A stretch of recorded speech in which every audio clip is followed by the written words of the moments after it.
এই যে এখানে আলু গাছ নাই, দেখেন বন্ধুরা, এখানে কিন্তু আলু গাছ নাই, এখানে আবার আলু গাছ নাই। অর্থাৎ আমার এই মাঝে মাঝেই এরকম ক্ষেতের মানে কোনায় কোনায় আলু গাছ নাই, এই যে আলুটা তো আলু গাছ নাই। অর্থাৎ আমার যারা কৃষক ছিল, দিনমজুর লাগিয়েছিলাম, তারা কিন্তু ফাঁকি দিয়েছে।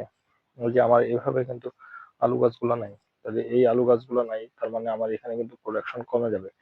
এইভাবে দেখেন আমার এখানে পানি ব্যয় হয়েছে ঠিকই, এই যে আমি যেহেতু এখান দিয়ে পানি দিছি, পানি দেওয়ার কারণে তাহলে আমার এইখানে কিন্তু গাছগুলো নাই। এখানে গাছ থাকতো, এখানে গাছ থাকতো, ওখানে গাছ থাকতো, ওখানে গাছ থাকতো, এই গাছগুলো কিন্তু নাই। তাহলে আমার এখানে মোটামুটি একটা ভালো ফলন হওয়ার কথা ছিল, কিন্তু হবে না। এই যে এখানেও গাছ নেই। তাইলে আমি বলবো যে আপনারা বন্ধুরা সবাই আলু চাষ করতে গেলে একটু ভালো হাজিরা নিবেন, যারা দায়িত্বশীল, দিন ভালো করে কাজ করে, অথবা আপনাদেরকে তাদের লক্ষ্যে রাখতে হবে যেন তারা সঠিকভাবে দায়িত্ব পালন করে। নাহলে কিন্তু আপনার আমার মতো এরকম আলু চাষ করে ঠকে যাবেন। এই যে দেখেন এখানে কিন্তু গাছগুলো নেই, ঠিক আছে, এখানে কিন্তু অথচ ভালো ফলন হইতে পারতো। তো বন্ধুরা, ভালো থাকবেন সবাই। আশা করি নতুন কোনো ভিডিওতে দেখা হবে। টাটা।